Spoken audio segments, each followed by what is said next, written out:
और सुर्खियों के बाद सीधे आपको लिए चलते हैं मुख्यमंत्री भूपेश बघेल इस वक्त कॉन्फ्रेंसिंग के जरिए एक बड़े आयोजन में जुड़े हुए हैं। सर कल 12 करोड़ रुपए ट्रांसफर हो चुका है और बाकी जो 59 करोड़ रुपए हमें कल शाम को मिला है सर, वो आज चूंकि बैंक हॉलिडे है तो वो कल ट्रांसफर हो जाएगा सर।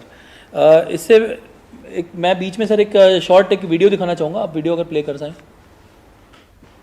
हमारे सर शक्कर क्षेत्र में सर कुछ कार्रवाइयाँ हुई, इसके बारे में। भोरमदेव सहकारी शक्कर उत्पादक कारखाना मर्यादित कवर्धा परिसर में सहकारिता के क्षेत्र में देश के अपने तरह के पहले पीपीपी मोड पर इथेनॉल प्लांट की स्थापना का निर्णय शासन द्वारा लिया गया है। अनुबंधकर्ता द्वारा 80 के एलपीडी इथेनॉल प्लांट, मोलेसिस या गन्ना रस या शक्कर सिरप आधारित संयंत्र जिसकी अनुमानित लागत 125 करोड़ रुपए है, कमर्शियल उत्पादन का लक्ष्य जनवरी 2023 रखा गया है। इथेनॉल संयंत्र की स्थापना से क्षेत्र में प्रत्यक्ष और अप्रत्यक्ष रोजगार के अवसर उत्पन्न होंगे। इस प्लांट के संचालन से सहकारी शक्कर कारखाने को लाइसेंस फीस के रूप में प्रतिवर्ष 9 करोड़ 22 लाख रुपए प्राप्त होंगे, जिसका लाभ किसानों को मिलेगा। गन्ना डालें जब से खेती तब से 300-400 कुंटल 400 कुंटल तक क्या है। हम गन्ना बेचा था कारखाना से, गुड़ फैक्ट्री में बेचा था तो हमें कोई फायदा नहीं। एथेनॉल बना थे वो मत देवो तो हमला ज्यादा ये है फायदा। और एक कारखाना चलने वाला 2 चला फिर में 3 चलना चाहिए और हम पूर्ति कर सका था। अब वो एथेनॉल में जैसे चालू हो गए तब पूरा खेती में डालबो तो हमला और फायदा है और गाँव विकास बढ़ी। प्रदेश में स्थित 4 सहकारी शक्कर कारखानों द्वारा पेराई वर्ष 2021-22 में गन्ना कृषकों से 9,59,000 मीट्रिक टन गन्ना खरीदकर 1,11,000 मीट्रिक टन शक्कर का उत्पादन किया गया है। सरदार वल्लभ भाई पटेल सहकारी शक्कर कारखाना मर्यादित पंडरिया का रिकवरी प्रतिशत वर्ष 2021-22 में 13% से अधिक रहा है, जो कि देश के उच्चतम रिकवरी वाले शक्कर कारखानों में से एक है। हमें इस वर्ष 104 रुपए 40 पैसे का भुगतान रिकवरी के रूप में प्राप्त होगा हमारे कारखाने से। सहकारिता का सरलीकरण किया गया है, जिससे प्रत्येक क्षेत्र के लोगों को जोड़कर भविष्य में सहकारिता को अन्य व्यवसायिक क्षेत्रों से संबद्ध किए जाने का प्रयास किया जा रहा है, जिससे सहकारिता से आम जन भी समृद्धि के पथ पर अग्रसर हो सकेंगे। जय सहकार, जय छत्तीसगढ़। सर इसमें मैं बताना चाहूँगा सर, पंडरिया जैसे कि आपने वीडियो में देखा 13.2% उसकी रिकवरी थी। वहाँ के किसान को लगभग शासन का बोनस मिला के 460 रुपये प्रति कुंटल मिलने वाला है। 275 रुपये 280 रुपये MSP प्लस 80 रुपये राज्य शासन का प्लस 100 रुपये फैक्ट्री की रिकवरी बोनस जो है, तो लगभग 460 रुपये पर quintal, which is I think sir सबसे हाईएस्ट देश में वन ऑफ द।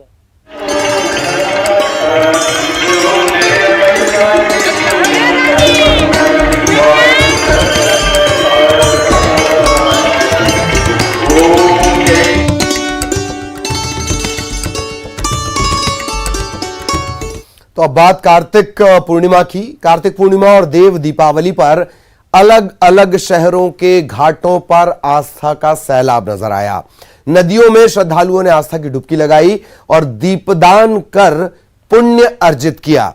घाटों पर श्रद्धालुओं की भीड़ को देखते हुए खास इंतजाम किए गए थे। घाटों पर मेले जैसा दृश्य रहा। सनातन भारतीय संस्कृति के स्नान पर्व में कार्तिक पूर्णिमा का जो स्नान है उसका विशेष महत्व है। इस दिन गंगा, यमुना, गोदावरी आदि पवित्र नदियों में स्नान की महत्ता पुराणों में वर्णित है। कार्तिक पूर्णिमा को त्रिपुरारी पूर्णिमा के नाम से भी जाना जाता है। मान्यता यह है कि कार्तिक पूर्णिमा पर गंगा में या तुलसी के समीप दीप जलाने से महालक्ष्मी प्रसन्न होती हैं। एक और कथा है। महाभारत का महायुद्ध समाप्त होने पर पांडव इस बात से बहुत दुखी थे कि युद्ध में उनके सगे संबंधियों की असमय मृत्यु हुई। अब उनकी आत्मा की शांति कैसे हो? पांडवों की चिंता को देखते हुए भगवान श्री कृष्ण ने पांडवों को पितरों की तृप्ति के उपाय बताए।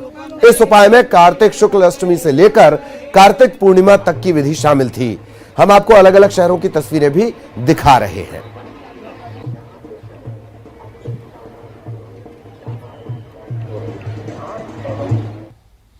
तो आज पवित्र नदियों में स्नान दान का बड़ा महत्व है। रायपुर के महादेव घाट पर कार्तिक पुन्नी मेला में स्नान करने के लिए बड़ी संख्या में दूर दूर से श्रद्धालु पहुंचे। मुख्यमंत्री भूपेश बघेल ने भी रायपुर के महादेव घाट पर कार्तिक पुन्नी मेला में स्नान किया। प्रदेश की खुशहाली, जनता की सुख समृद्धि की कामना की, दीपदान भी किया, आरती भी की, हाटकेश्वर मंदिर में भगवान भोलेनाथ की पूजा भी की।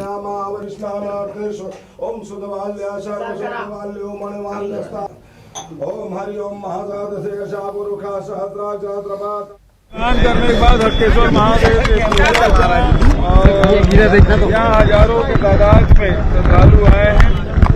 सभी को हमारे यहाँ धार्मिक परंपरा, सांस्कृतिक परंपरा, सामाजिक परंपरा के निर्वहन हम सब मिलकर करते हैं। आज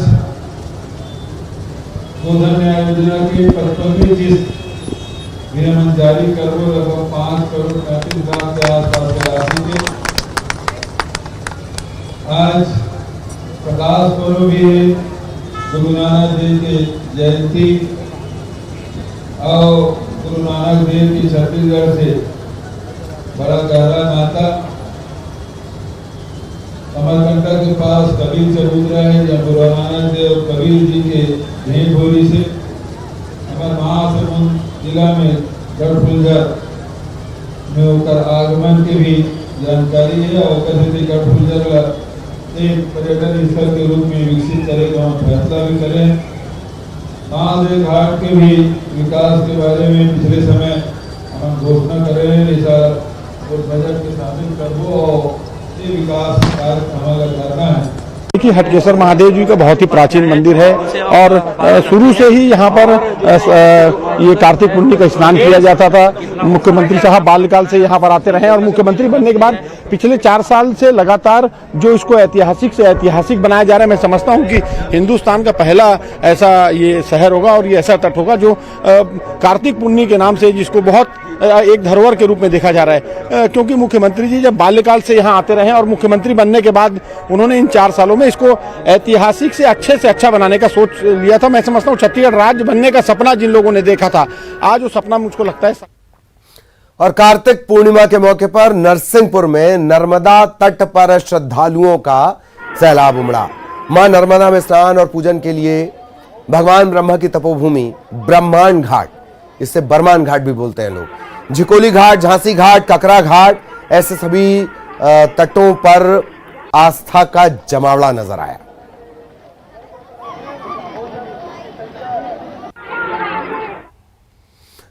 कार्तिक पूर्णिमा के मौके पर खंडवा में तीर्थ नगरी ओमकारेश्वर में श्रद्धालुओं का सुबह से जमावड़ा लगा रहा। ओमकारेश्वर के नागर घाट, अभय घाट, ऐसे तमाम घाटों पर श्रद्धालुओं ने मां नर्मदा में डुबकी लगाई, भगवान ओमकारेश्वर के दर्शन पूजन किए। माना जाता है कि कार्तिक मास में भगवान विष्णु जल में वास करते हैं, लिहाजा पवित्र नदी में स्नान करने से वैकुंठ की प्राप्ति होती है, मानसिक शारीरिक समस्याओं से मुक्ति मिलती है। इधर जबलपुर में भी कार्तिक पूर्णिमा के मौके पर नर्मदा घाट में भक्तों की भारी भीड़ लगी है। स्नान, दान और पुण्य लाभ अर्जित करने के लिए सुबह से भक्त अलग अलग घाटों पर पहुंच रहे हैं। सबसे ज्यादा हलचल ग्वारी घाट में। ग्रहण के चलते ज्यादातर जो श्रद्धालु हैं 8 के पहले उन्होंने पूजा अर्चना कर ली है। सूतक काल चालू होने को है और यही वजह है कि भीड़ थोड़ी सूतक के चलते कम हो रही है।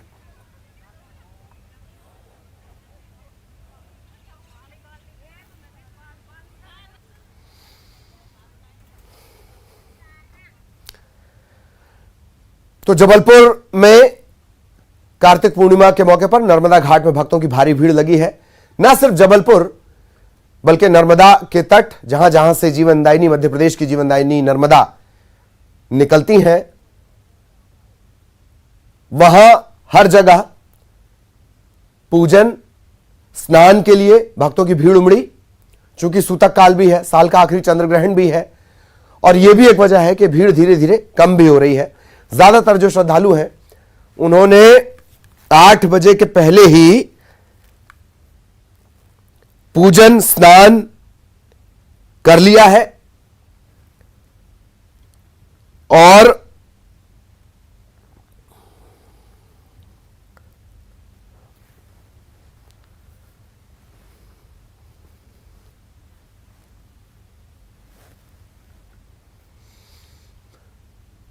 तो कार्तिक पूर्णिमा पर नर्मदा घाटों में भक्तों की भारी भीड़ लगी हुई है।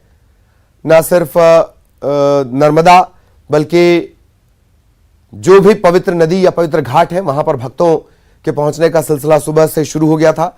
चूंकि साल का आखिरी चंद्रग्रहण, इस वजह से सूतक का भी लोग ध्यान रख रहे हैं, जबकि किसी तरह का कोई पुण्य कार्य नहीं होता है। आज मंदिरों के पट भी बंद हो जाएंगे। शाम 5:20 से एक तरह से शुरुआत चंद्रग्रहण की होगी, जो 6:20 तक तकरीबन चलेगा। हालांकि इसके बाद भी उपछाया चंद्रग्रहण रहेगा।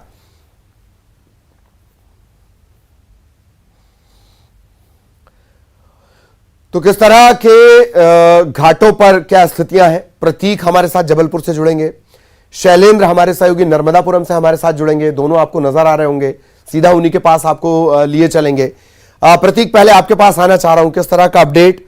हालांकि सूतक का ध्यान भी रखना है और उससे पहले पुण्य लाभ भी कमाना है। प्रतीक। देखिए, बिल्कुल ललित, कार्तिक पूर्णिमा जो कि सभी जितनी पूर्णिमा साल भर में पड़ती है उसमें सबसे पवित्र मानी जाती है और इस दिन की मान्यता है कि अगर पवित्र नदियों में आप स्नान करेंगे तो आपको सौभाग्य प्राप्त होता है। इस वक्त मैं नर्मदा तट गौरी घाट मौजूद हूं। पहले दर्शन करा दूं, ये मां नर्मदा का तट गौरी घाट है। वैसे उतनी भीड़ नहीं जो कि इस वक्त जहां हम खड़े हैं, यहाँ खचाखच भीड़ रहती थी हर साल, लेकिन इस बार सूतक की शुरुआत चूंकि हो चुकी है चंद्रग्रहण के चलते, इसलिए लगभग जो भीड़ है वो शायद 10 या 20% ही है, जो अमूमन हर बार कार्तिक पूर्णिमा के मौके पर होती है। लेकिन सुबह जो है बड़ी संख्या में श्रद्धालु यहाँ पर आए थे।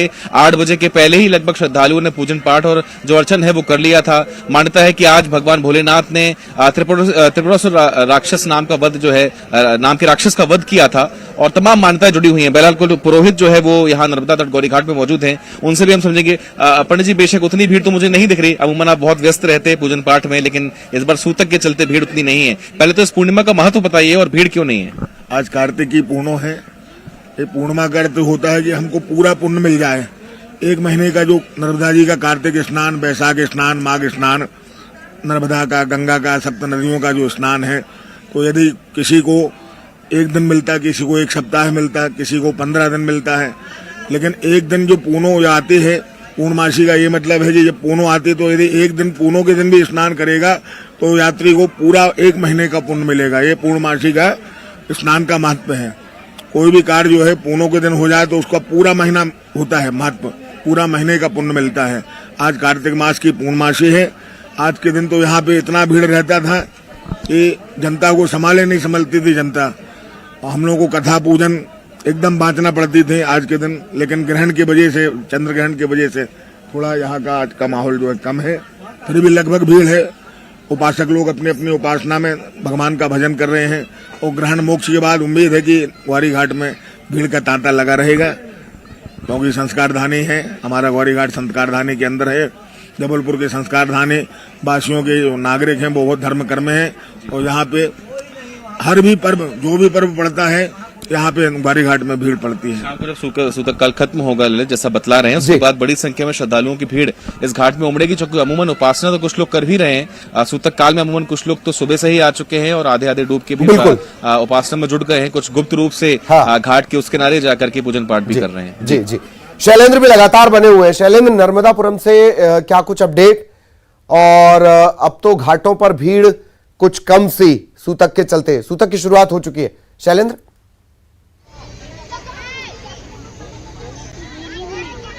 जी ललित, यदि नर्मदापुरम की बात की जाए तो कार्तिक पूर्णिमा का पर्व स्नान का जो कार्यक्रम था वो सुबह तकरीबन 8 बजे तक जारी रहा। चूंकि आज चंद्रग्रहण है, साल का आखिरी ग्रहण है। कार्तिक पूर्णिमा पर जो मां नर्मदा और तवा का संगम है, बांद्रा बांध, वहां पर संगम का मेला आयोजित होता है। वहां पर भी श्रद्धालु बड़ी संख्या में सुबह पहुंचे थे और 8 बजे जो स्नान का सिलसिला है वो रुक गया है। तकरीबन 5:20 से जो ग्रहण काल है वो शुरू हो रहा है और 6:15 बजे 6:19 पे ग्रहण का मोक्ष हो रहा है। उसके बाद पुनः घाटों पर जो है श्रद्धालु बड़ी संख्या में पहुंचेंगे। ये दूसरा ग्रहण है इसी महीने में। सूर्य ग्रहण के बाद चंद्र ग्रहण पड़ रहा है। तकरीबन वही टाइम है, ग्रहण की टाइमिंग जो बताई जा रही है ज्योतिषाचार्यों के मुताबिक तो श्रद्धालु सुबह पर्व स्नान करके कार्तिक पूर्णिमा का चले गए हैं और मोक्ष स्नान करने के लिए शाम को फिर से एक बार जो है वो भीड़ घाटों पर रहेगी ललित। इस दौरान पुलिस प्रशासन ने जो है सुरक्षा के इंतजाम किए हैं घाटों पर, और फिलहाल जो इक्का दुक्का लोग ही है वो चूंकि ग्रहण का सूतक काल 8 बजे प्रारंभ हो गया, इसलिए इक्का दुक्का श्रद्धालु स्नान के लिए पहुंच रहे हैं ललित। बिल्कुल बिल्कुल, बहुत बहुत शुक्रिया प्रतीक आपका, शैलेंद्र आपका इस तमाम अपडेट के लिए, जानकारी के लिए। और इस वक्त आपको लिए चलते हैं, मुख्यमंत्री भूपेश बघेल पशुपालकों को सौगात दे रहे हैं।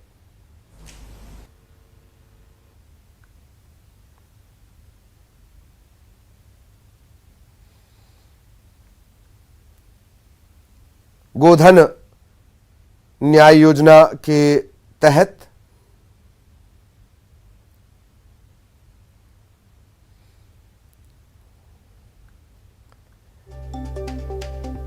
अब तक 300 करोड़ से ज्यादा की राशि का ट्रांसफर हो चुका है। आज भी 5 करोड़ से ज्यादा की राशि का ट्रांसफर गोधन न्याय योजना के हितग्राहियों को किया जाना है। इसी को लेकर वर्चुअली जो तमाम अधिकारी हैं वो भी जुड़े हुए हैं, और शक्कर कारखाने को लेकर भी, भोरमदेव शक्कर कारखाने को लेकर भी अपडेट इसमें दिया गया, अधिकारियों ने इसका अपडेट दिया। तो आज ये भुगतान का दिन है।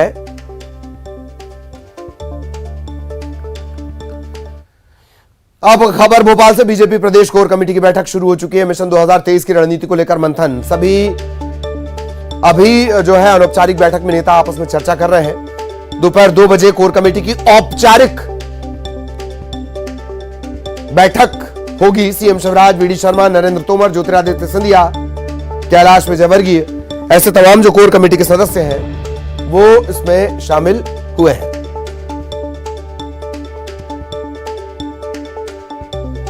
मिशन 2023 को लेकर मंथन,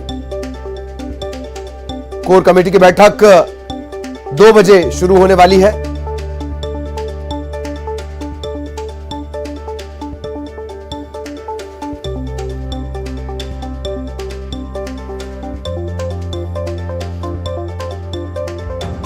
और सीधा आपको भोपाल बीजेपी दफ्तर लिए चलते हैं। शैलेंद्र आपको नजर आ रहे हैं और उनसे अपडेट ले लेते हैं। शैलेंद्र, अनौपचारिक चर्चा, और जाहिर तौर पर जब इससे पहले आपकी और मेरी चर्चा हो रही थी, हमने कहा था कि भारत जोड़ो पर बयान आएंगे जरूर, और आज भी कमोवेश वैसा ही हुआ। नेताओं ने आते और जाते बयानों की बौछार की है। इसके अलावा क्या कुछ अपडेट शैलेंद्र?